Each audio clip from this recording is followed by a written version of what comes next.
Hoje à noite eu tenho um tema que muitos acham que um pastor presbiteriano não tem a menor autoridade para falar, que é sobre o Espírito Santo. Nós ganhamos o carinhoso apelido de sorveterianos, não é? Não temos o Espírito Santo. Mas como está na Bíblia, não é? E pastor presbiteriano é expositor bíblico, eu tenho que falar sobre o Espírito Santo.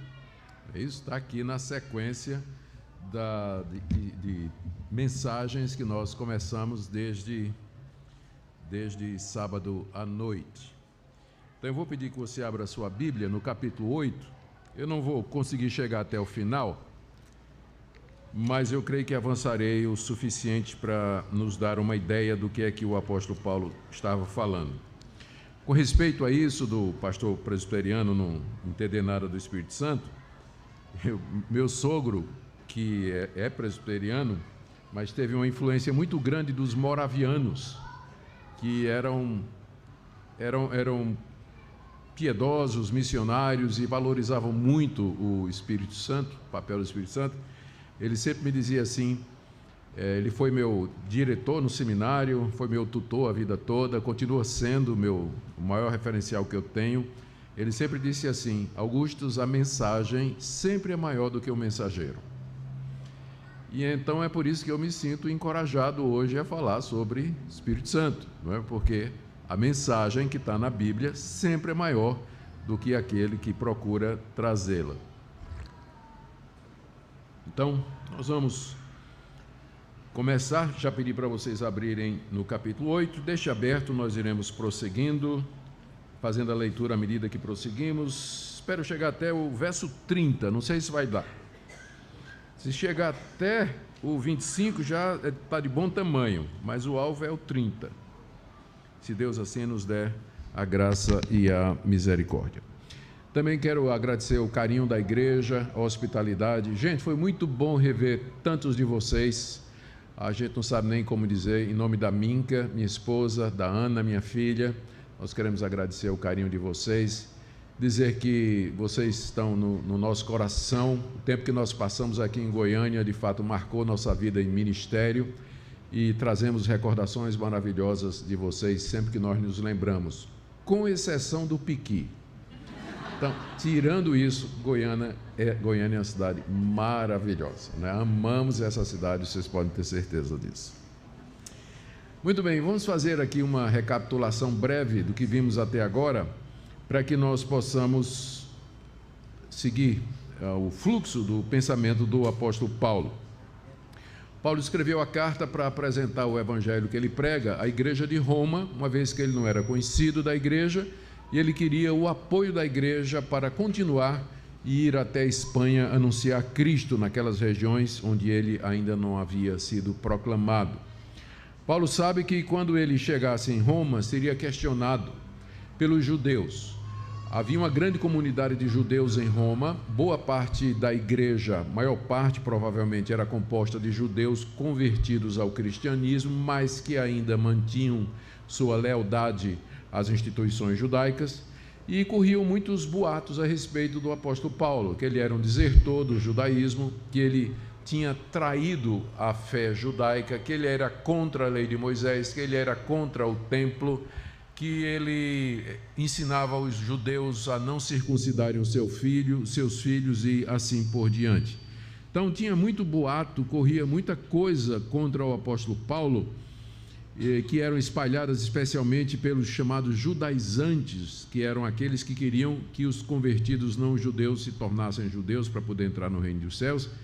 O ponto é que Paulo sabe que quando chegasse em Roma, ele ia ser questionado a respeito desses pontos. Então, ele já procura esvaziar isso aí, escrevendo uma carta para a igreja de Roma, dizendo que pretende visitá-los, pretende ficar um tempo com eles, de lá pretende ser enviado para a Espanha para pregar o evangelho, e aí ele já apresenta o evangelho que ele prega e que ele pretende pregar na Espanha. E nessa apresentação, ele coloca os pontos principais da sua pregação à luz das questões judaicas. Então, quando ele vai falar sobre a perdição de todos os homens, ele fala da perdição dos judeus também, capítulos 1, 2 e 3. Quando ele vai falar da justificação pela fé, ele diz que Deus justifica tanto o judeu quanto gentio. Quando ele fala sobre a santificação, que é o trecho da carta que nós estamos vendo, capítulo 6, 7 e 8, ele fala de como Deus nos liberta da lei para podermos servir a Ele numa novidade de vida. Depois, do capítulo 9 até 11, ele fala da posição da nação de Israel dentro do plano de Deus. Ainda resta alguma coisa para Deus fazer com Israel no plano da redenção? Deus abandonou Israel ou ainda há um lugar para a nação de Israel, Israel étnico, dentro dos planos de Deus? 9, 10 e 11 tratam disso aí. Depois de 12 a 15, Paulo traz algumas orientações práticas sobre dons espirituais, unidade da igreja, a liberdade cristã, comida sacrificada a ídolos, a vida em comunidade, especialmente uma comunidade de judeus e gentios, como era a igreja de Roma, tinha uma série de problemas, não é, para eles conviverem. E Paulo trata de tudo isso e termina se despedindo no capítulo 16, mencionando uma série de pessoas que ele conhecia na igreja de Roma. Então, em linhas muito gerais, é isso que é a carta aos Romanos.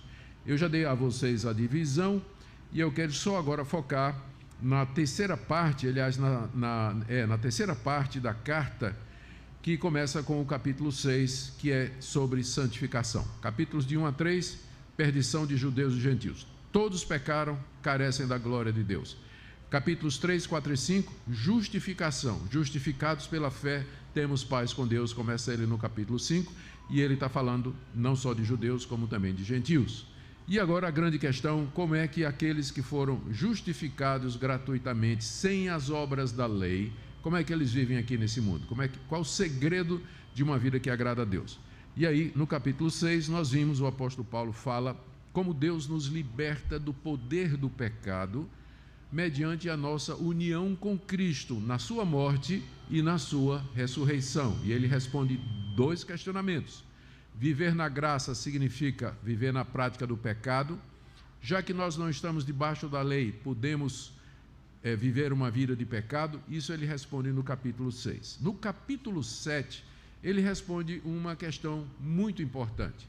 Até agora, Paulo vinha falando de que a lei... Isso. A minha voz é difícil de...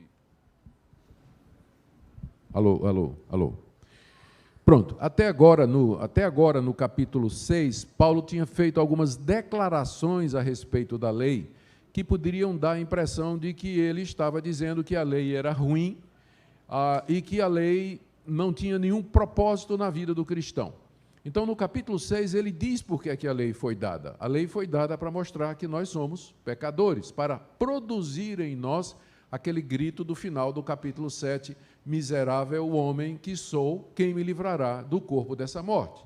E aí, então, ele está pronto para apresentar o caminho pelo qual, de fato, nós podemos viver aqui nesse mundo uma vida de santidade e uma vida que agrada a Deus. Ele já tinha dito que nós somos livres do pecado pela nossa união com Cristo.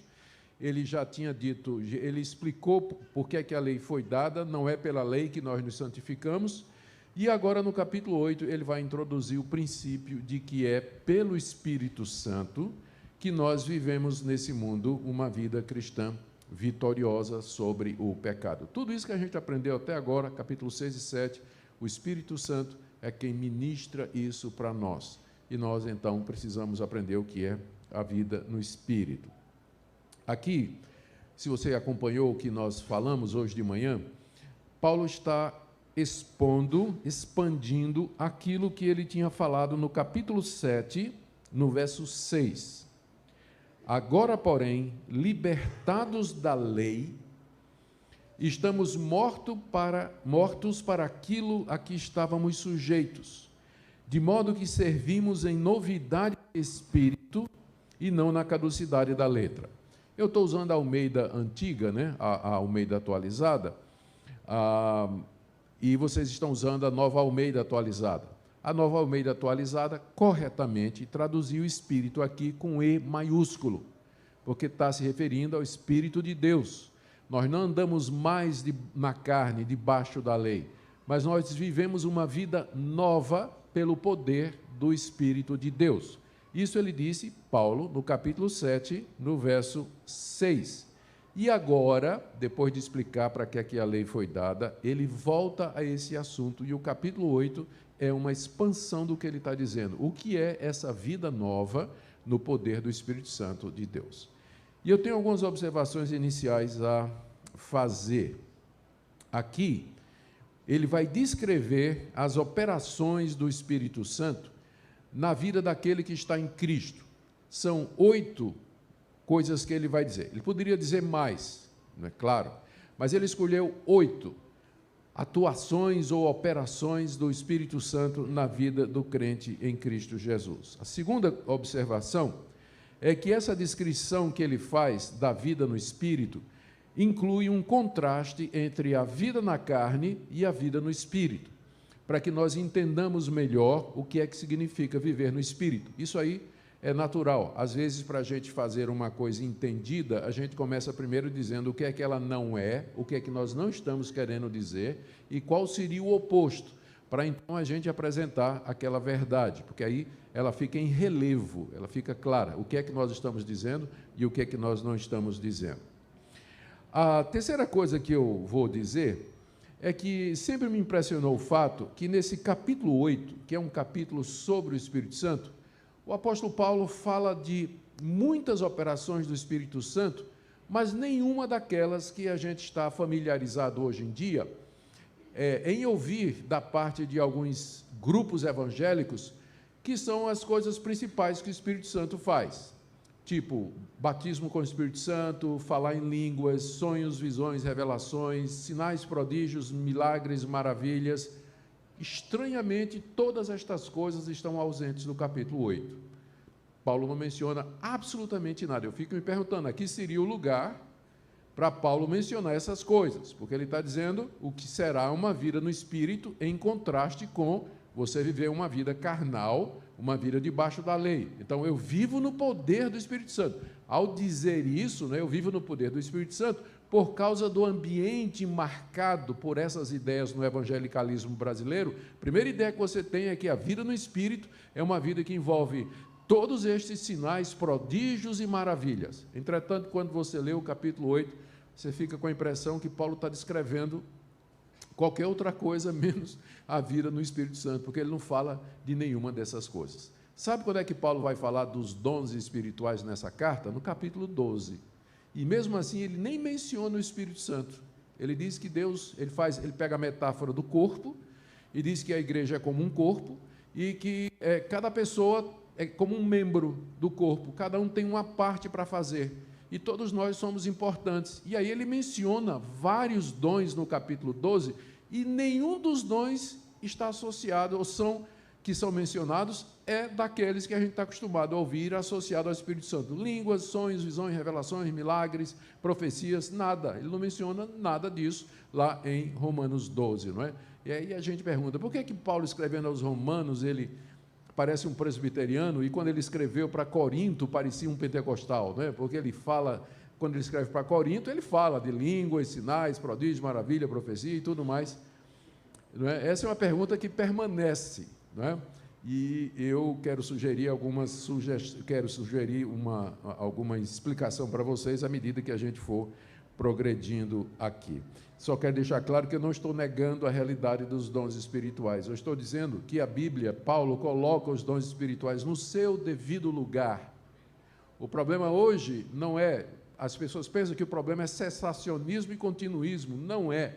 O problema é qual o lugar que você dá aos dons espirituais na vida cristã.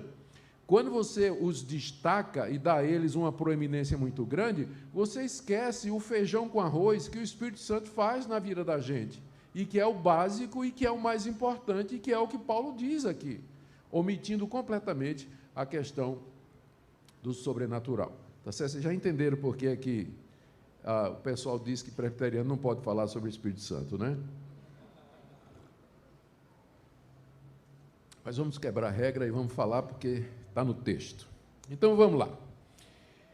Vamos começar com versos de 1 a 4. A primeira operação, primeira atuação do Espírito Santo que Paulo menciona na vida daquele que está em Cristo é a aplicação da obra de Cristo. Versos 1 a 4. Agora, pois, já nenhuma condenação há para os que estão em Cristo Jesus, porque a lei do Espírito da vida em Cristo Jesus te livrou da lei do pecado e da morte. Porquanto o que fora impossível à lei, no que estava enferma pela carne, isso fez Deus enviando o seu próprio Filho em semelhança de carne pecaminosa e no tocante ao pecado.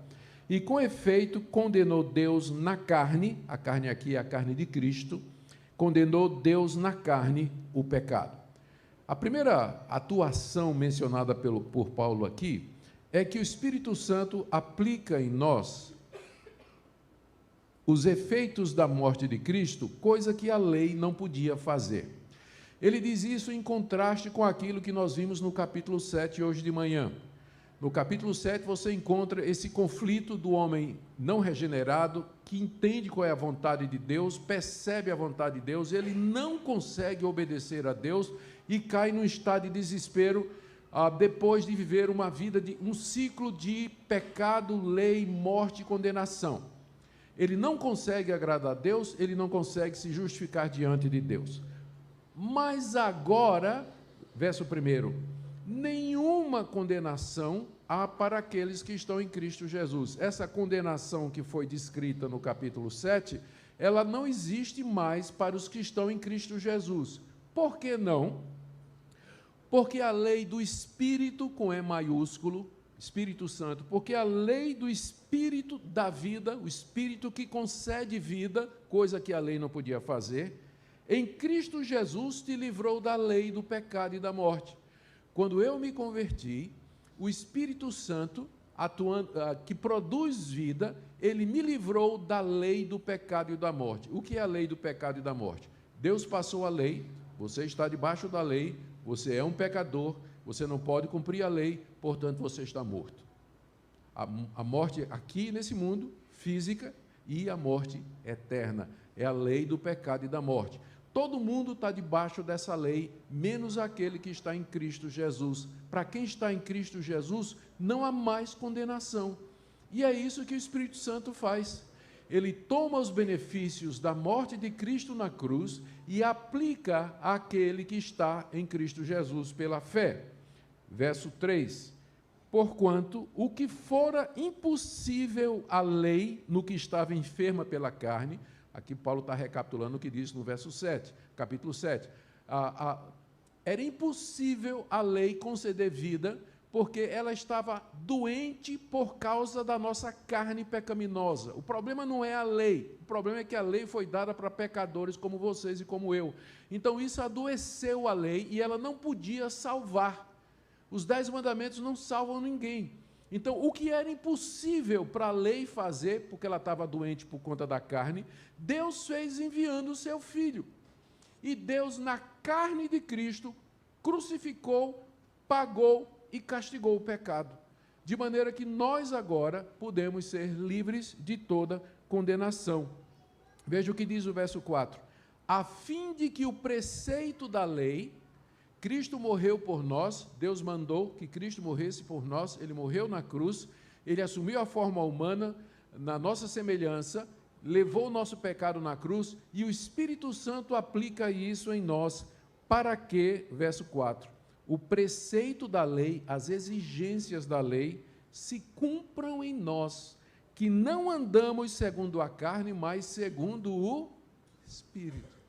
Olha, a primeira coisa que o Espírito Santo faz na vida da pessoa que se converte, o Espírito Santo imputa, transmite àquela pessoa os benefícios da morte de Cristo Jesus, de maneira que aquela pessoa não está mais condenada diante de Deus. A lei não pode fazer isso, seu esforço não pode fazer isso, os seus méritos não podem fazer isso, suas boas obras não podem fazer isso.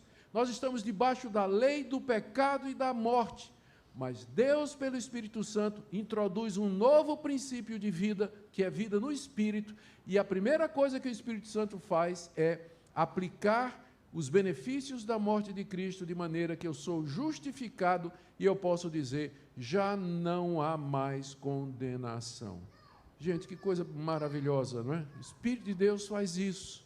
Ele me traz, ele me imputa, ele me transfere os méritos de Cristo, que na cruz do Calvário levou sobre si os meus pecados. Essa é a lei do Espírito de vida. É a primeira coisa que ele faz. Não esqueçamos disso. Quando a gente pensa sobre o Espírito Santo, comece pensando na justificação, de como ele opera isso, ele faz com que isso se torne uma realidade na vida daquele que crê em Cristo Jesus. A segunda operação do Espírito Santo na vida do crente, está aí do verso 5 a 8, Paulo diz que ele nos inclina a agradar a Deus. Vamos ler. Porque os que se inclinam para a carne, cogitam das coisas da carne, mas os que se inclinam para o Espírito, das coisas do Espírito. Porque o pendor da carne dá para a morte, mas do Espírito para a vida e paz. Por isso o pendor da carne é inimizade contra Deus, pois não está sujeito à lei de Deus, nem mesmo pode estar. Portanto, os que estão na carne não podem agradar a Deus. Paulo aqui está fazendo um contraste entre a vida na carne e a vida no Espírito. A vida na carne é a vida não regenerada. É a vida daquelas pessoas que não nasceram de novo. Elas estão no seu estado natural. Elas estão debaixo da lei, elas não podem cumprir a lei. A carne pecaminosa inclina essas pessoas ao mal, elas sentem inimizade contra Deus e, portanto, elas não podem agradar a Deus. A pessoa que não é convertida, ela não pode agradar a Deus. Ela pode doar para a caridade, pode doar para o orfanato, ela pode ser uma pessoa moralmente boa, pode ser reta, pode ser justa, mas tudo que ela faz procede da carne dela, que é usado por Paulo aqui para se referir à natureza corrupta do homem. Então, todos os bons atos feitos por não regenerados, eles não são aceitáveis diante de Deus, porque procedem de um coração não regenerado, procedem de uma raiz corrompida. Seria a mesma coisa que eu chegasse aqui para vocês e oferecesse para vocês um bolo maravilhoso, um bolo de chocolate com amêndoas, do jeito que eu gosto, só que eu sou um leproso. As minhas mãos estão cheias de lepra e eu trago aquele bolo para você. Você vai olhar para o bolo ou para a mão de quem está trazendo, né? Você não vai querer aquele bolo, né? Ou então, eu estava com... Todo mundo sabe que eu estou com Covid, por exemplo, né? Covid braba, violenta, e então eu trago para você um bolo na minha mão, não é? Então, são as boas obras feitas pelos descrentes, é bolo em mão de leproso diante de Deus. Deus olha para a mão, Deus olha para a intenção de quem está fazendo. Quem está na carne não pode agradar a Deus. E a nossa natureza pecaminosa, Paulo diz aqui, ela faz com que a gente se incline para as coisas da carne. Verso 5. Os que se inclinam para a carne, cogitam, pensam nas coisas da carne. No verso 6, o pendor da carne dá para a morte, a intenção da carne, ou a direção da carne, o que a carne faz, acaba levando à morte. Verso 7, o pendor da carne é inimizade contra Deus. Então, não existe isso de amigo do Evangelho. Já ouviu falar essa expressão? É uma pessoa que não é crente, mas também não é descrente, que vem para a igreja, mas nunca toma a decisão. Ele não é contra Deus, nem a favor de Deus. Ele está ali mais ou menos. Não existe isso. Se você não é convertido, se você não nasceu de novo, você é inimigo de Deus. No fundo do seu coração, você odeia Deus. Você não quer as coisas de Deus. Você pode ter uma capa de religiosidade ou qualquer outra coisa, mas o pendor da carne é inimizade contra Deus. Por quê? Porque a carne não está sujeita à lei de Deus. A nossa natureza pecaminosa, ela não aceita os mandamentos de Deus, ela não aceita ser dominada por Deus, ela não aceita se submeter a Deus, ela sempre vai achar um jeito de se revoltar contra Deus, mesmo que possa parecer alguma coisa piedosa. Conclusão de Paulo no verso 8, portanto, os que estão na carne não podem agradar a Deus.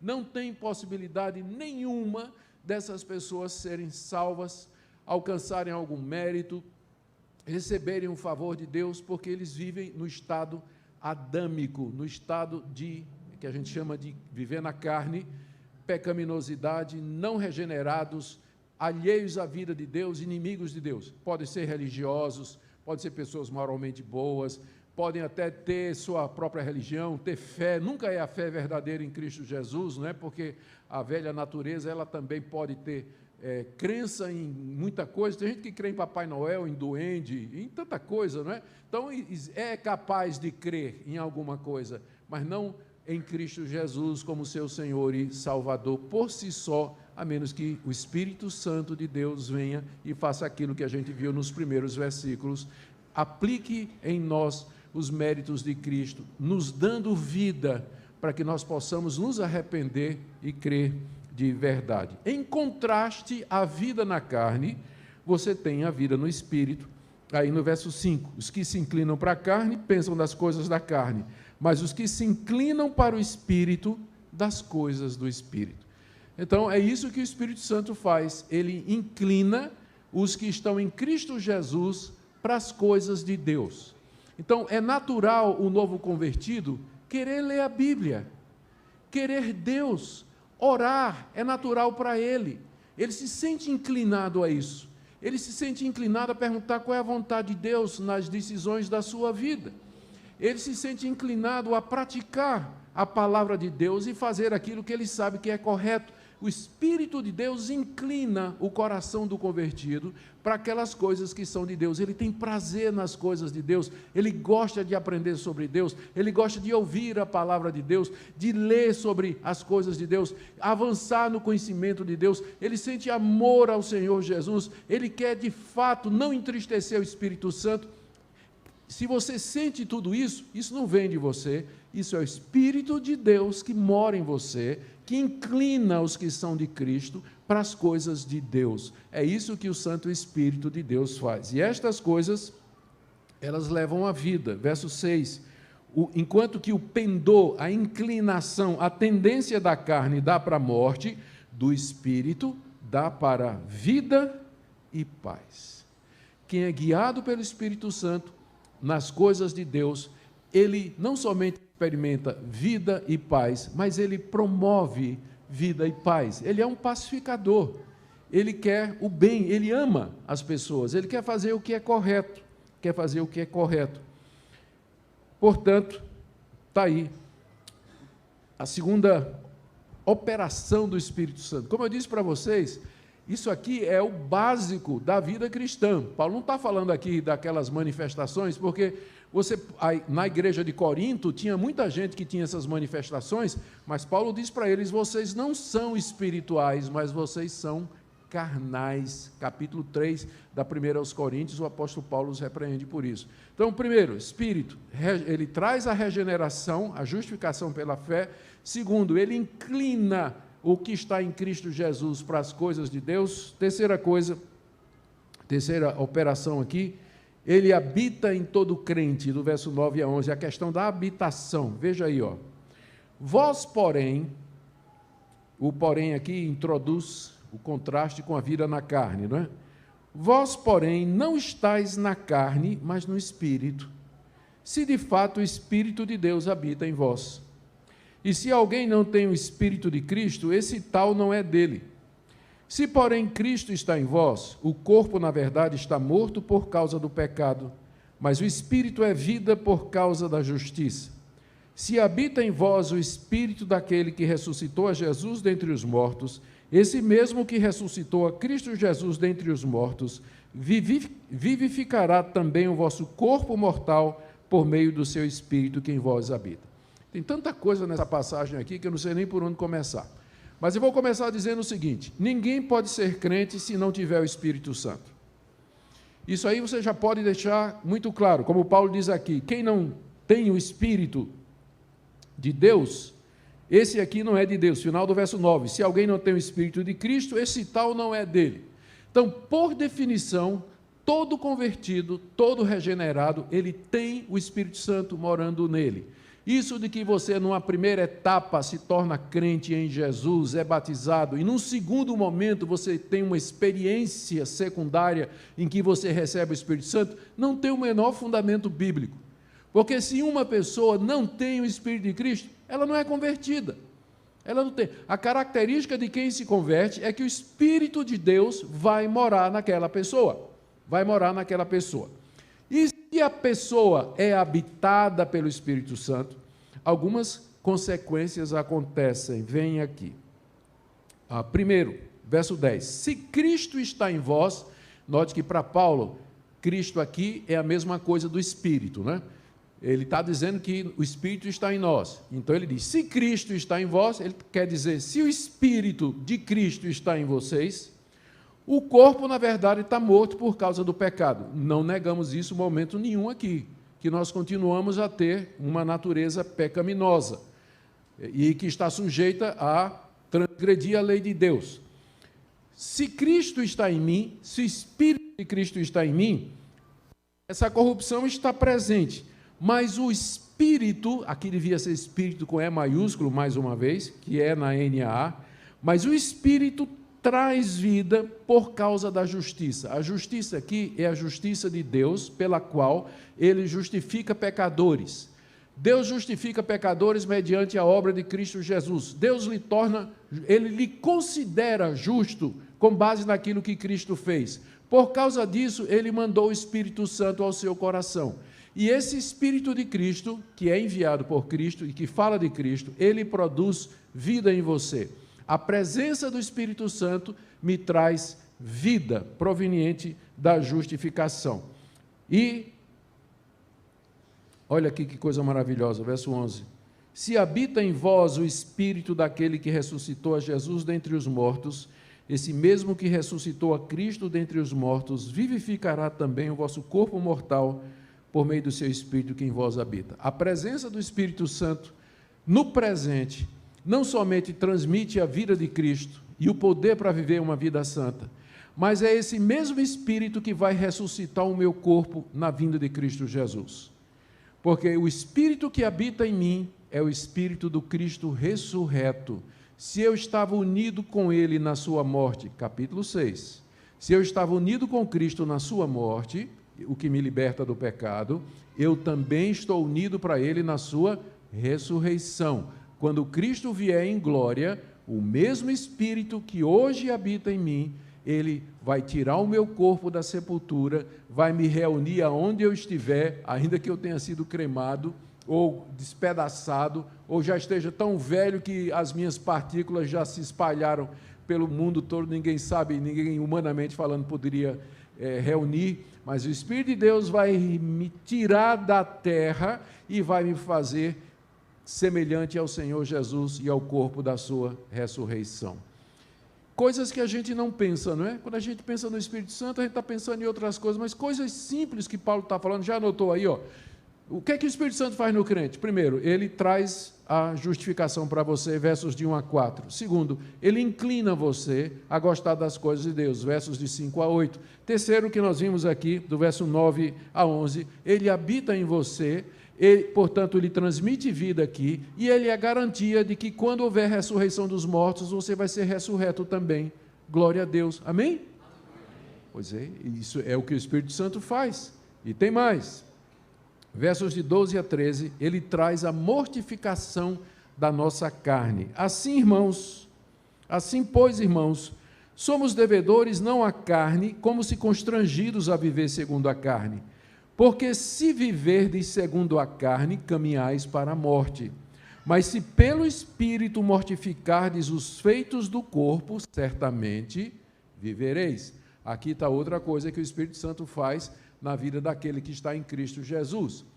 Outra coisa que o Espírito que habita em nós faz. Primeiro, Paulo diz aqui, ele faz um contraste no verso 12. Irmãos, nós somos devedores não à carne, como se constrangidos a viver segundo a carne. Isso tudo aqui tem a ver com o que nós já vimos no capítulo 6 e no capítulo 7. O crente não é devedor à carne, ou seja, ele não é obrigado a fazer o que a carne quer. Antes da conversão, não tinha jeito, você era escravo do pecado. Mas em Cristo você foi liberto da escravidão do pecado e você não é mais devedor à carne para fazer aquilo que a carne deseja. Você pode dizer não ao pecado, você pode dizer não para a tentação, nós já vimos isso. E eu não vou repetir. Nós não somos devedores à carne, como se constrangidos a viver segundo a carne. O cristão não é constrangido a viver segundo a carne, ou seja, ele não é obrigado, ele não é forçado a viver segundo a carne, porque ele está no Espírito. Ele já foi regenerado, já foi unido a Cristo Jesus, portanto, ele pode viver uma vida liberta do pecado. E eu sempre preciso lembrar, eu não estou falando de perfeccionismo, mas eu estou falando de uma vida de vitória sobre o pecado. Infelizmente, grande parte dos crentes vive uma vida subcristã, acostumado a viver no pecado como se fosse natural, um deslize aqui, um deslize ali, pede perdão, às vezes sim, às vezes não, todo mundo faz, tem gente pior do que eu, isso aqui não é tão ruim assim, Deus não vai levar em consideração, Deus vai entender essa minha situação. Essa é uma vida subcristã, está abaixo do padrão da Escritura. O padrão bíblico é que você não é constrangido a viver segundo a carne, até porque Paulo diz aqui no verso 13, se você viver segundo a carne, você está caminhando para a morte. É uma prova de que você não é crente, você não é regenerado. Se a sua vida é fazer os desejos da carne, isso é uma prova que você está debaixo da lei do pecado e da morte, você está caminhando para a morte, você não está vivendo, você não está unido a Cristo, você não está sendo guiado pelo Espírito Santo. Pecado tem que ser acidente na vida do crente, não pode ser aquilo que o defina. Nenhum crente pode ser conhecido, aquele linguarudo, aquele cara é um mulherengo, ou então aquela mulher ela é sensual, explora a sensualidade dela, aquele cara é desonesto. O crente não pode ser conhecido por esse tipo de coisa, porque pecado é acidente na vida dele. Se você caminha segundo a carne, você está caminhando para a morte, você está caminhando para a morte. Mas, verso 13, se pelo Espírito você mortifica os feitos do corpo, certamente você vai viver. Você tem a vida eterna. Qual é a prova que você tem a vida eterna? É que pelo poder do Espírito Santo, você mortifica os feitos do corpo. Corpo aqui, carne é a mesma coisa. Às vezes no pensamento de Paulo, dá a impressão de que ele cedia o pecado no corpo, como se o pecado estivesse no corpo físico. Mas isso é apenas impressão, não é? Paulo sabe que o pecado se estende a todas as dimensões da natureza humana e não somente o corpo. Mas ele tem que citar alguma coisa, não é? Então, às vezes ele cita corpo, cita alma e assim por diante. Se você mortificar os feitos do corpo, ele podia ter dito os feitos da carne, ou os feitos da sua mente, ou do seu coração, ele podia ter dito isso aqui. No fim, ele quer dizer, se você mortificar o pecado que está em você, então é uma prova que você está caminhando para a vida. O que é que significa mortificar o pecado? Significa você matar o pecado de fome, dizendo não. Eu vi uma história uma vez, não sei se é verdade, enquanto que aqui no Brasil a gente tem briga de galo, né? Briga de galo. Em alguns lugares tem briga de cachorro, e o pessoal apoia. Aqui deve ter no Brasil também, né? A gente conhece rinha de galo, mas deve ter briga de cachorro. E eu soube da história não sei se é verdade, recebi como ilustração. Vocês sabem que tem dois tipos tem a verdade, tem a mentira e tem ilustração de sermão, né? Tem alguma coisa que fica mais ou menos no meio aí. Então a gente nunca sabe direito se o que a gente está contando aconteceu mesmo ou se alguém já contou como ilustração. Mas nesse local o cara era dono de cachorro e ele promovia essas brigas, não é? E ele apostava também. E ele tinha um cachorro preto, um cachorro branco, botava os dois para brigar, e ele sempre ganhava, ele sempre apostava no cachorro que ganhava. Uma vez perguntaram para ele qual era o segredo. Ele disse, quando eu quero que o cachorro branco ganhe, eu deixo de dar comida para o preto. Deixo ele fraquinho, fraquinho. E quando eu quero que o preto ganhe, eu deixo de dar comida para o branco. Ele vai ficando fraquinho, fraquinho, fraquinho. Você mata por inanição, é assim que você mata o pecado. Vem o desejo, que mulher linda, olha, muito mais do que a tua esposa. Não vou olhar. Mas que coisa maravilhosa, só uma olhadinha. Não vou olhar não. Aí você abre o celular, olha a foto da sua esposa, já está lá, olhando para ela. Mas uma olhadinha só não faz mal não. Não vou olhar. 10 vezes que você fizer isso, a tentação, você vai mortificar, ela vai embora. Resistir ao diabo e ele fugirá de vós.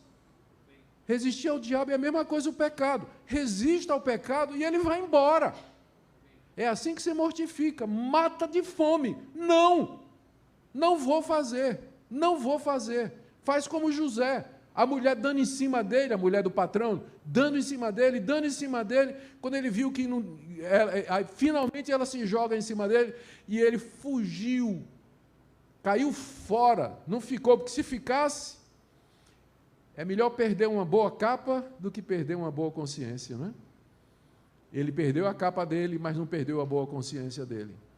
E aí está um exemplo do que a gente tem que fazer, mortificar pelo poder do Espírito Santo. O que eu quero dizer é que você pode fazer isso pelo poder do Espírito Santo. Não é pelo seu poder, mas pelo poder do Espírito Santo você pode mortificar os desejos do seu coração, os desejos pecaminosos, e ter uma vida de vitória.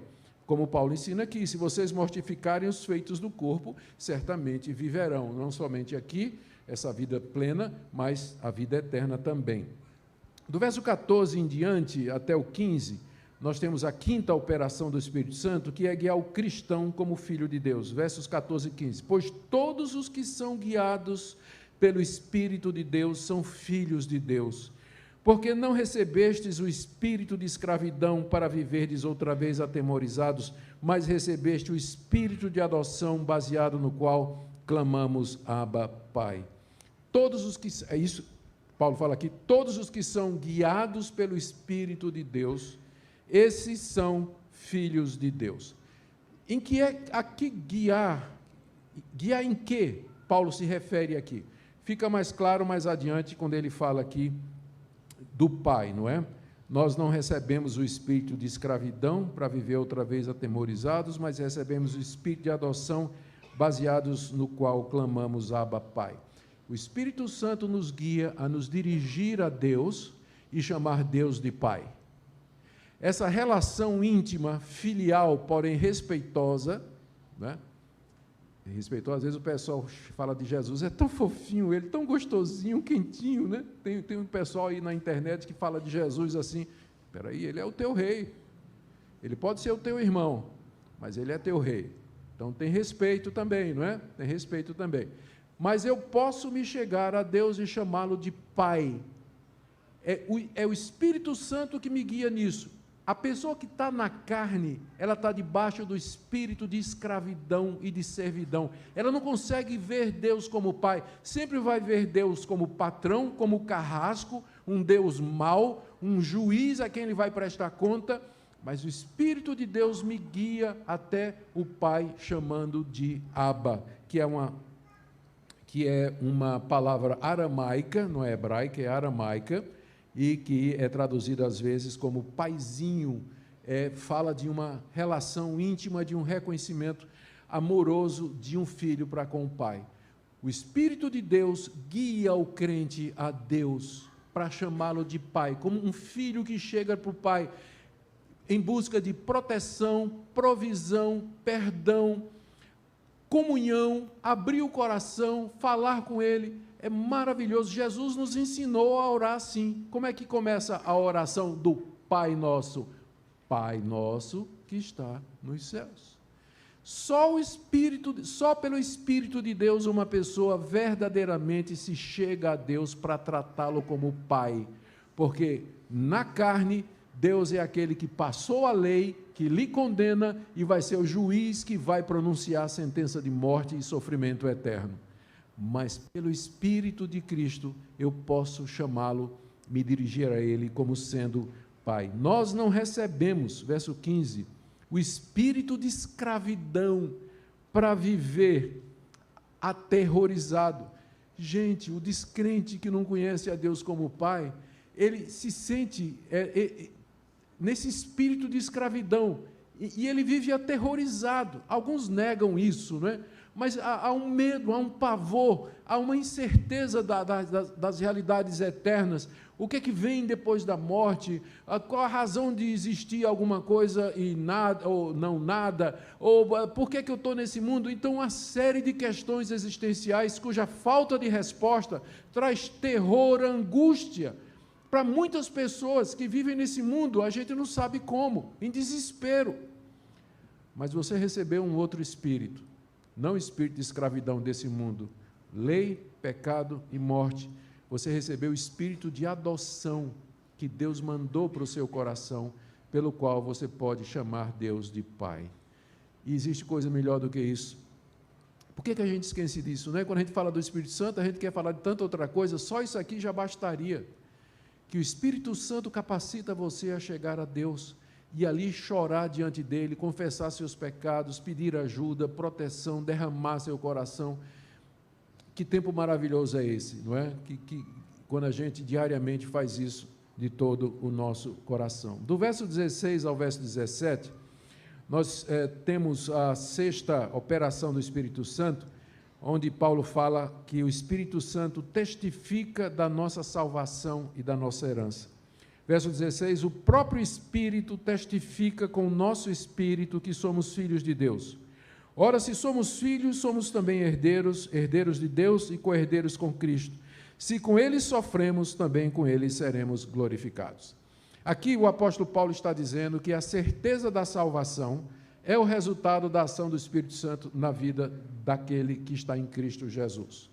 E Calvino chamou esse tipo de certeza aqui o nível mais elevado de certeza que alguém pode ter, que é quando o Espírito Santo testifica ao nosso espírito de que somos filhos de Deus. Como é que a gente tem certeza de que nós estamos incluídos aqui, de que nós somos salvos? Como é que você tem certeza? Geralmente você faz uma conta. Você olha para a Bíblia e você vê na Bíblia que a pessoa que é crente teve uma experiência de conversão. Aí você olha para você e diz, eu tive uma experiência de conversão. Você lê na Bíblia que a pessoa que é crente, ela confia em Deus. Você olha para você e diz, eu confio em Deus. Às vezes vacilo, mas eu tenho confiança em Deus. Você lê na Bíblia que a Bíblia diz que para você ser salvo, você tem que crer em Jesus Cristo como seu Salvador. Aí você olha para você e você diz, eu creio em Jesus Cristo como seu Salvador. Então, 1 mais 1 igual a 2. Então, esse é o retrato. A Bíblia traz o retrato do salvo. Eu olho para mim, faço a comparação e chego à conclusão, deduzo que eu sou salvo porque eu vejo em mim aquelas marcas que a Bíblia diz de alguém que é convertido. Então, esse é um nível de certeza que envolve raciocínio, dedução e conclusão. Mas tem um nível de certeza que é mais profundo ainda. É quando o próprio Espírito de Deus diz no meu ouvido, você é meu. Não faz conta, não faz cálculo, não faz comparação, ele simplesmente testifica lá dentro aquela sensação, aquele sentimento íntimo que você é de Deus. Eu gosto de ilustrar isso aqui com experiência, alguns podem ter ouvido já, mas eu vou contar assim mesmo. Quando eu fui fazer o doutorado em teologia, nos Estados Unidos, seminário de Westminster, depois de ter cursado quase 3 anos, eles vieram com uma exigência que eu fosse fazer algumas matérias num seminário liberal. Por que eu vou estudar liberalismo teológico? Eu sou conservador. Eu disse, não, você precisa saber como é que eles pensam, para você poder ter o título de PhD em teologia. Você precisa ter essa pluralidade de formação. Escolha um seminário aí. A minha esposa é holandesa, o pai dela tinha contatos na Holanda, me lembrei que lá tinha um seminário bastante liberal, que era o seminário da Igreja Reformada Holandesa, que hoje é quase que completamente liberal. E aí nós fomos morar na Holanda. E eles designaram, então, eu tinha que fazer umas 4 disciplinas, uma série de provas e tudo, para poder completar meu grau. Eles designaram um tutor para me orientar. Esse tutor, esse teólogo lá, ele tinha sido auxiliar do famoso Herman Ridderbos. Ridderbos era um dos grandes teólogos holandeses, escreveu um livro que, se você puder ler, você vai gostar, O Pensamento do Apóstolo Paulo, dessa grossura em português, é o melhor livro de teologia paulina que eu conheço. Ridderbos era um homem fiel a Deus, às Escrituras, e extremamente qualificado, extremamente preparado. Eu não tive o privilégio de estudar com ele, mas eu disse, eu vou estudar com o auxiliar dele. O assistente dele era completamente liberal, ele nem acreditava, eu soube depois, depois que eu tinha saído lá da Holanda, ele entrou com um pedido na Igreja Reformada Holandesa para a igreja abandonar a doutrina de que Cristo morreu pelos nossos pecados, que ele teria morrido só para nos dar o exemplo de como alguém deve servir a Deus até a morte. Cristo não morreu por ninguém, ele morreu para dar o exemplo. Foi o meu professor, ele foi o meu orientador, tá certo? Então, quando ele soube que eu estava vindo de Westminster, ele pegou uma relação de livros de liberais alemães, franceses, católicos, e disse: o senhor tem que ler isso aqui. E durante 8 meses eu não fiz outra coisa senão encher minha mente de dúvida. Ler os liberais, os caras consistentes, o pensamento muito lógico, gente com doutorado em tudo quanto é área, Cambridge, Oxford, Princeton, né? Gente top, não é? E Tübingen, na Alemanha, esses eram os piores, né? Karl Barth, o Rudolf Bultmann, então nem se fala na minha área, que é Novo Testamento, e todos eles, nenhum deles acreditava que a Bíblia era a palavra de Deus. A Bíblia está cheia de erro. Os discípulos inventaram a história da ressurreição. Jesus nunca ressuscitou, ele ressuscitou no querigma, na pregação, na memória dos seus discípulos. 8 meses eu lendo esse lixo. Depois de 8 meses eu não conseguia nem orar mais. Eu me ajoelhava ao lado da cama para orar, eu não tinha certeza de que tinha alguém do outro lado para me escutar. Foi 1 mês de sofrimento, de angústia, aquilo que os puritanos chamam de a noite da alma. A minha alma entrou na escuridão, em trevas, eu não conseguia orar. Passei 1 mês praticamente sem orar e sem buscar a Deus. No fim, quando eu não aguentava mais, não é?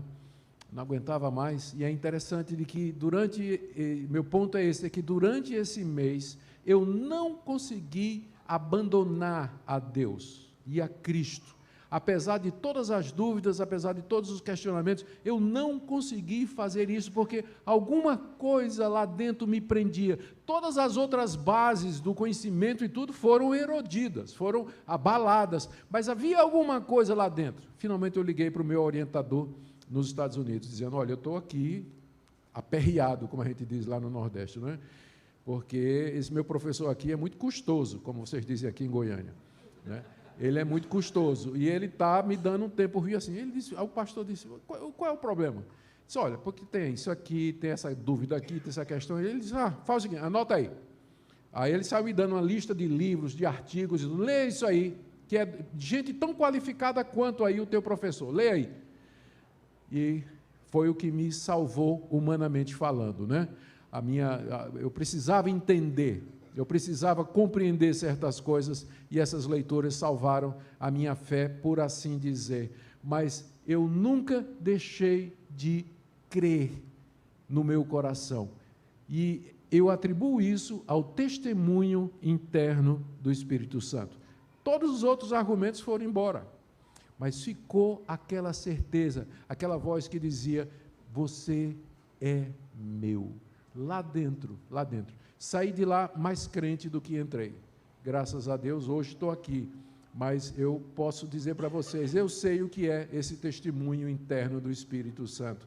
É o nível de certeza mais elevado que você pode ter, que ele é inabalável, ninguém arranca isso de você. É o que a gente chama da perseverança dos crentes. O crente verdadeiro, ele pode passar por provação, por dúvida, por questionamento, mas ele nunca vai virar definitivamente e finalmente as costas para Deus. Até o dia da sua morte, Deus vai mantê-lo, porque o Espírito Santo testifica no coração dele: você é de Cristo. Por isso que ele não perde a salvação, por isso que ele não abandona, por isso que o crente verdadeiro não volta atrás, ainda que ele tenha esses momentos de questionamento. A fé verdadeira pergunta, viu, gente? A fé verdadeira questiona. Fé que não questiona, na verdade, ela é mais um fanatismo. Mas a fé verdadeira, ela quer entender, ela quer compreender as coisas em que ela acredita. Como disse Agostinho, eu creio, por isso eu entendo. Muito bem, o próprio Espírito testifica com o nosso espírito que somos filhos de Deus. Que coisa maravilhosa é a certeza da salvação, não é?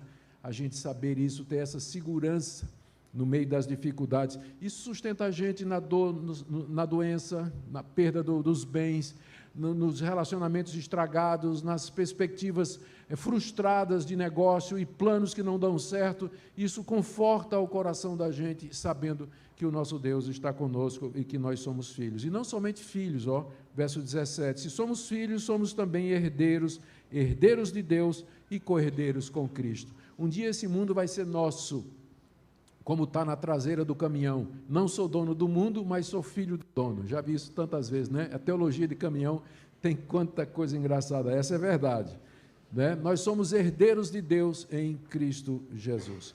Estamos caminhando para o fim, gente, rapidinho. Número 7. O Espírito Santo nos conforta em meio aos sofrimentos presentes. Verso 18. Porque para mim, tenho por certo que os sofrimentos do tempo presente não podem ser comparados com a glória a ser revelada em nós. A ardente expectativa da criação aguarda a revelação dos filhos de Deus. Pois a criação está sujeita à vaidade, não voluntariamente, mas por causa daquele que a sujeitou, na esperança de que a própria criação será redimida do cativeiro da corrupção para a liberdade da glória dos filhos de Deus. Porque sabemos que toda a criação a um só tempo geme e suporta angústias até agora. E não somente ela, mas também nós que temos as primícias do Espírito, igualmente gememos em nosso íntimo, aguardando a adoção de filhos, a redenção do nosso corpo. Porque na esperança fomos salvos. Ora, esperança que se vê não é esperança, pois o que alguém vê como espera.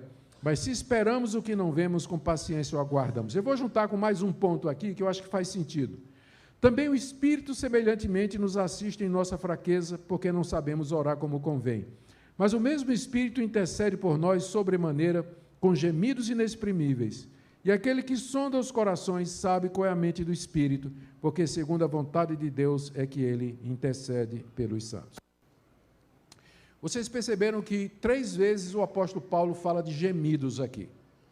Primeiro, ele fala da criação gemendo, daí do verso 18 até o verso 22. O verso 22 termina assim: sabemos que toda a criação a um só tempo geme e suporta angústias até agora. Nos versos anteriores, ele descreveu o caos em que o mundo ficou depois do pecado. Quando houve o pecado original, Deus disse a Adão: maldita é a terra por tua causa. Então, a maldição veio sobre a terra por causa do pecado daquele que tinha sido constituído como gerente do mundo. O ápice da criação de Deus. Ele caiu e com a queda dele, ele trouxe morte não somente para ele, mas para toda a criação. Maldita é a terra por tua causa. Então, desde Adão até hoje, a criação geme. Ela geme debaixo do pecado. Os estertores da criação, terremotos, secas, pandemias, pestes, desgraças, a natureza inimiga e hostil ao homem. Então,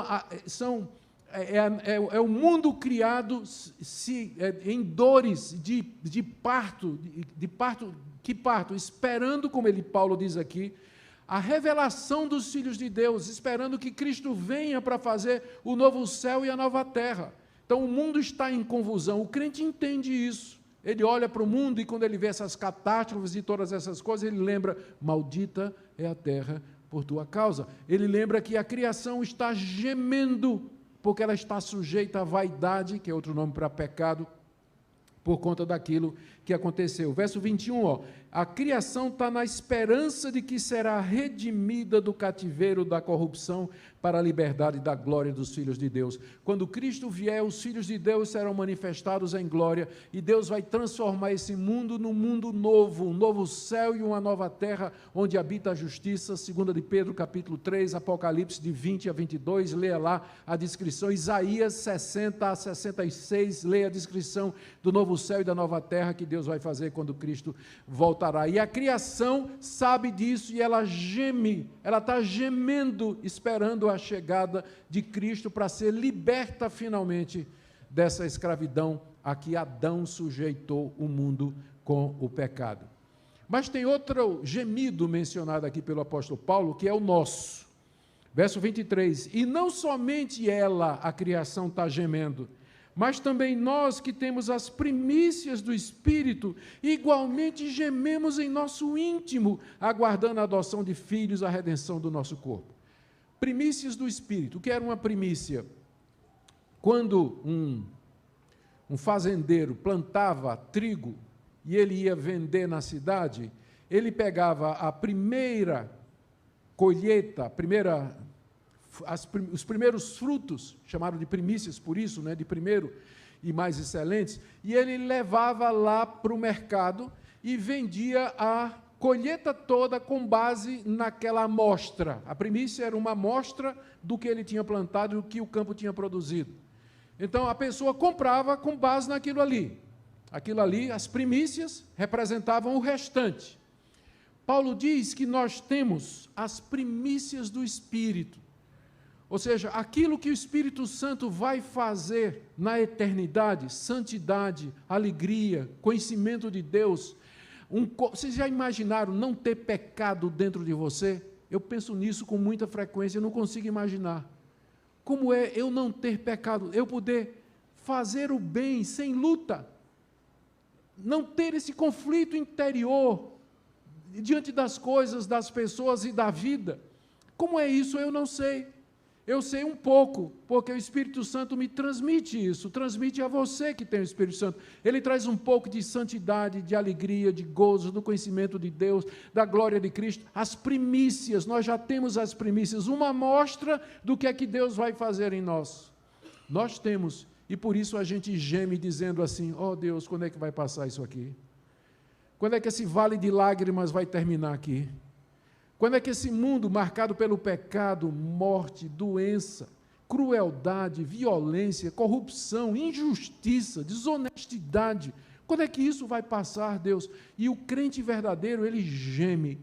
E ele geme não de revolta contra essas coisas, mas ele geme esperando a nova criação também. Assim como a criação geme esperando a nova criação, nós gememos esperando a nova criação. Todo crente verdadeiro geme. Não é pecado você gemer não, meu irmão, viu? Não é pecado não, não é falta de fé não.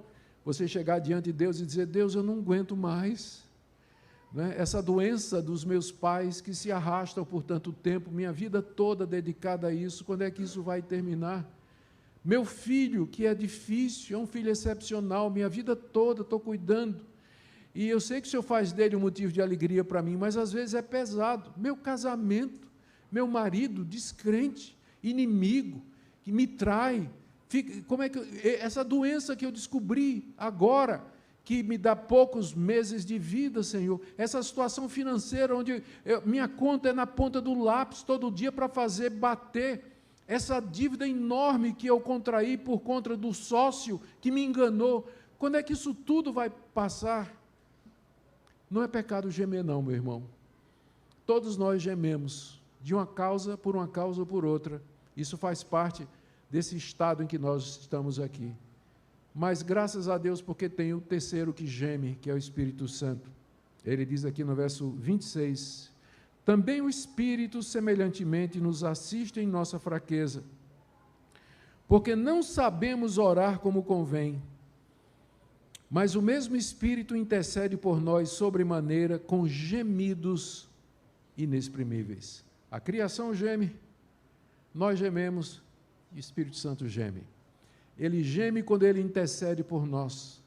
Gemidos inexprimíveis aqui não tem nada a ver com dom de línguas, é o Espírito que geme aqui. Que tem pessoas que acham que esse texto, Paulo está falando do dom de línguas, né? Que línguas são gemidos inexprimíveis.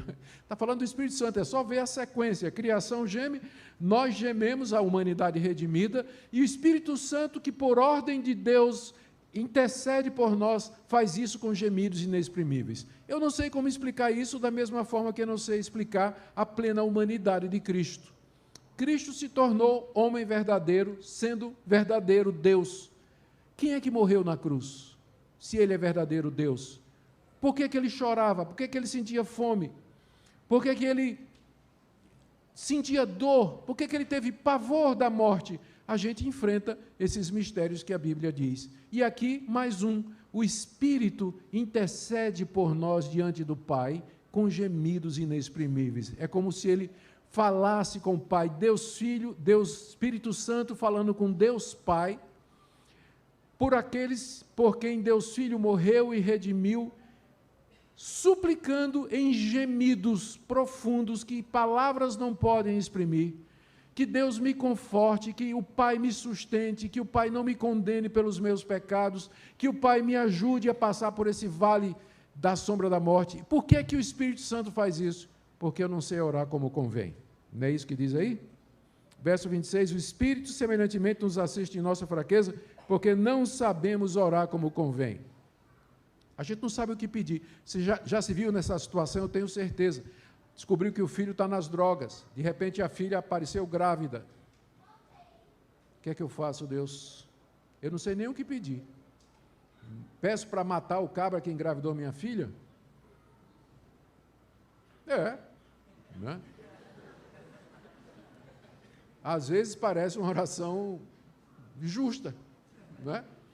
Mas minha filha teve parte também, vou orar para ela morrer também, né? Não, né? O que é que eu faço? Quantas vezes na vida você não sabia o que pedir a Deus, não é verdade? A situação humana é tão complexa que você não sabe qual a melhor coisa. E é aí que o Espírito Santo vem interceder por nós. Eu gosto desse versículo, entre outras coisas, porque ele ajuda a gente a entender a falácia daqueles que... Tem um livrinho que eu li uma vez, esqueço o nome agora, de Po Yong Cho, né? Po Yong, ou Cho, né? Como eles dizem aqui. É a quarta dimensão. Ele está falando a respeito da oração e por que que as pessoas não obtêm aquilo que eles pedem a Deus. Você pede a Deus uma bicicleta genérica, por exemplo. Deus, eu quero uma bicicleta. E você nunca ganha. Por quê? Porque você devia dizer a Deus exatamente o que você quer. Eu quero a bicicleta vermelha, com marcha, da marca Caloi, e que tem uma buzininha que faz trim, trim, trim. Você tem que dizer a Deus exatamente o que você quer. Lembram desse livro? Esse livro fez sucesso. Ele veio na onda, mais de um daqueles modismos que teve no meio evangélico, da chamada palavra da fé, que você determina a Deus. Deus, eu determino que isso aconteça. E tem que ser assim, assim, assim, assim. Eu fico pensando que Paulo não ia se dar bem nisso aí, né? Porque ele disse que a gente não sabe orar como convém. Se eu não sei orar como convém, como é que eu vou dizer a Deus os detalhes da resposta de Deus? É preciso mais fé para você dizer a Deus assim: Deus, eu me submeto à tua vontade, do que você chegar e determinar a Deus a resposta que você quer. Precisa mais fé para você dizer a Deus: Deus, eu estou disposto a ir para o Afeganistão ser missionário, se essa for a tua vontade. Preciso mais fé para você dizer isso, do que você dizer assim: Deus, eu quero casar com um gato louro de olho azul, advogado que tem bastante dinheiro e que more perto do Flamboyant. A gente pensa que precisa de fé para isso, né? Não. Mais fé é você dizer assim: Deus, se o Senhor quiser que eu case, eu caso. Se não, eu te servirei solteiro, solteira do mesmo jeito. Preciso mais fé para fazer isso do que você dizer a Deus os detalhes da pessoa com quem você vai casar. Nós não sabemos orar como convém, gente. Somos limitados, a gente não conhece a extensão de todas as coisas. Por isso que Deus mandou o Espírito Santo ao nosso coração e Ele intercede por nós. É igual a história daquele menino que chegou da escola, né? Feliz da vida, voltou para casa, e aí na entrada de casa passou pelo jardim e resolveu fazer um buquê de flores para a mamãe, e aí saiu pegando de tudo, né? Pegou urtiga, pegou erva daninha, misturou com flores e tudo mais, e ia entrando para deixar para a mãe. Aí o papai, peraí, papai saiu tirando aquelas ervas daninhas. Quando ele chegou para a mamãe, era um buquê de rosas maravilhoso. A gente ora e o Espírito Santo, pera. Quando a oração chega no Pai, chega na medida. Porque Ele intercede por nós. Ele nos prepara, Ele guia de tal forma que a oração chega na presença de Deus. A criação geme, a gente geme e o Espírito geme por nós. Segundo, veja só, verso 27. Aquele que sonda os corações, que é Deus, sabe qual é a mente do Espírito. O que é que o Espírito tem em mente quando ele está intercedendo por nós? Porque segundo a vontade de Deus é que ele intercede pelos santos. E eu termino dizendo aqui que a vontade de Deus não é somente que o Espírito Santo interceda por nós, a vontade de Deus é que tudo contribua para o nosso bem. Verso 28, sabemos que todas as coisas cooperam para o bem daqueles que amam a Deus, daqueles que são chamados segundo o seu propósito, porquanto aos que de antemão conheceu, também os predestinou para serem conformes à imagem de seu Filho, a fim de que ele seja o primogênito entre muitos irmãos. E aos que predestinou, a esses também chamou, e aos que chamou, a esses também justificou, e aos que justificou, a esses também glorificou. A vontade de Deus não é somente que o Espírito interceda por nós, a vontade de Deus é que todas as coisas contribuam para o meu bem. Bem aqui não é bem tipo assim, você ter dinheiro, ter saúde, não. Bem aqui no texto é você ser igual a Jesus, não é? Verso 29, ele nos predestinou para sermos conformes à imagem de seu Filho, Jesus Cristo. Esse é o bem maior que Deus tem em vista para nós aqui nesse mundo.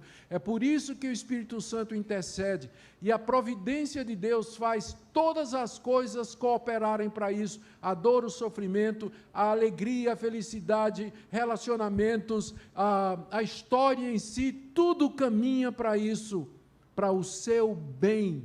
É para isso que o Espírito Santo intercede, para o seu bem, para que você seja igual ao Senhor Jesus. Tudo Deus faz com que coopere. E é claro, eu não vou entrar aqui agora nessa famosa cadeia, não é? Essa corrente de vários elos, onde Paulo explica quem são esses. São aqueles que Deus conheceu lá na eternidade. Conhecer aqui era no sentido de amar. Deus amou, Deus escolheu, Deus predestinou, Deus chamou, Deus justificou e Deus glorificou. Esses que fazem parte do seu povo, é a esse povo que Deus deu o seu Espírito Santo. Muito bem, gente, eu termino aqui falando, a minha fala a respeito do papel do Espírito Santo na vida do crente. Eu espero que tenha ficado muito claro. Eu queria dizer algumas coisas para concluir. Primeiro, que isso aqui é tão simples, mas ao mesmo tempo tão profundo e maravilhoso, que diante dessas realidades que o Espírito Santo faz aqui, nós precisamos ter cuidado para não dar destaque a outras operações do Espírito Santo que não são fundamentais como essa. Por exemplo, o Espírito aplica a obra de Cristo, ele me inclina a agradar a Deus, ele habita em mim, ele mortifica a minha carne, me guia como filho de Deus, testifica da minha salvação, conforta em meio ao sofrimento, intercede por mim. É isso que o Espírito Santo faz. Então, às vezes o que acontece, as pessoas dão muita ênfase aos dons extraordinários do Espírito Santo, língua, profecia, visão, etc., e não conhecem nada disso aqui. Não falam sobre isso, não pregam sobre isso. Escuta o ministério de pastores que só falam das coisas espetaculares, e vê se eles falam, por exemplo, a respeito disso aqui, do Espírito Santo testificando no coração de que você de fato é filho de Deus, do Espírito Santo levando você a mortificar a carne, do Espírito Santo gemendo por você, Deus fazendo tudo colaborar para o seu bem. Não, vai só enfatizar cura, libertação, campanha, propósito e tudo mais, gira em torno disso aqui e reduz a obra do Espírito Santo a uma série de dons. Quando o mais importante, o básico da atuação do Espírito Santo está aqui, exposta de maneira clara pelo apóstolo Paulo. Então, essa é a primeira aplicação que eu queria fazer. Segunda, a vida no Espírito, ela não, você notou que tem pouca coisa a ver com emoção. Eu sempre perguntei a Deus, né, isso aqui, Deus, eu queria tanto sentir mais, eu queria chorar mais, eu queria me sentir arrupiado assim, quando o Espírito Santo, né, tem gente que diz que fica, né, quando o Espírito Santo está fazendo alguma coisa, fica, né, os pelos assim, tudo assim, gente que se emociona, gente que chora. Eu sou meio, eu não sei, racional, não sei, eu não consigo chorar com facilidade ou me emocionar com facilidade. Já chorei muito, de raiva, inclusive, mas eu não sou assim. Mas você nota que ele não está falando de emoções aqui, não é? Não são emoções que estão em vista aqui. O que está em vista aqui é atitude, é maneira de viver, são ações, são obras, são atos, e pouca coisa sobre emoção. Não é que não possa ter, não é? Algumas pessoas são mais emotivas do que outras, não é? Mas o que eu quero dizer é que você não julgue a obra do Espírito Santo na sua vida pela quantidade de lágrimas que você derrama ou que você vê outras pessoas derramando. Porque quando você examina o que é que a Bíblia diz, o que é que o Espírito Santo faz, as emoções não têm esse papel tão importante assim como parece, não é? O mais correto é você andar diariamente na certeza que é filho de Deus, consolado pelo Espírito Santo no meio das aflições, guiado para as coisas de Deus, para amar a Deus e fazer a vontade de Deus, mortificando os desejos da carne e dizendo não para o pecado. Essa é a vida cristã normal que Deus espera de cada um de nós. Se Ele quiser lhe dar um sonho, uma visão, uma profecia, Ele vai, porque Ele é Deus. Mas eu não creio que Ele queira que a gente viva na expectativa dessas coisas. Eu creio que Ele quer que a gente viva dessa forma aqui. E se Ele quiser fazer mais alguma coisa, Ele vai fazer. Amém? Pronto, eu creio que era isso que eu queria dizer. Tem mais uma anotação aqui. Perceba a harmonia que há entre a obra do Espírito Santo e a minha própria decisão. Não é? Você percebe que Paulo, uma hora ele diz, o Espírito Santo faz isso aqui, outra hora ele diz, você tem que fazer isso aqui. Uma hora sou eu que gemo, mas outra hora é o Espírito Santo que geme. Então, essa obra junta, né, conjunta do Espírito Santo com a minha vontade regenerada é maravilhosa. Eu naturalmente, voluntariamente, vou fazer aquilo que o Espírito Santo quer, mas eu sei que eu estou fazendo aquilo porque o Espírito Santo está me levando a fazer. Então, há um casamento maravilhoso aqui que a gente pode perceber no texto. Você quer essa vida no Espírito? Prático. O que é que está entristecendo o Espírito Santo na sua vida? Geralmente é pecado. Geralmente é pecado. Confesse a Deus. E não somente confesse seus pecados a Deus, talvez você tenha que confessar a alguém. Talvez você tenha que se reconciliar a alguém, talvez você tenha que devolver alguma coisa. Talvez você tenha que romper um relacionamento, parar um certo negócio. Nada dessas coisas valem a pena. A vida no Espírito supera tudo isso. E é maravilhoso viver assim. Mas a gente começa lembrando aquilo que o apóstolo Paulo disse: não entristeçam o Espírito Santo de Deus. Com arrependimento, confissão, nós podemos contar com o perdão de Deus para começar uma vida abençoada e cheia do Espírito. Amém? Vamos orar, gente? Vamos ficar em pé? Convidar já o pastor James a vir à frente, pastor. Pai querido, te damos graças pelo teu Espírito que habita em nós. Te damos graças que nós podemos agora, livres do pecado e da lei, podemos viver no Espírito, uma vida que te agrada.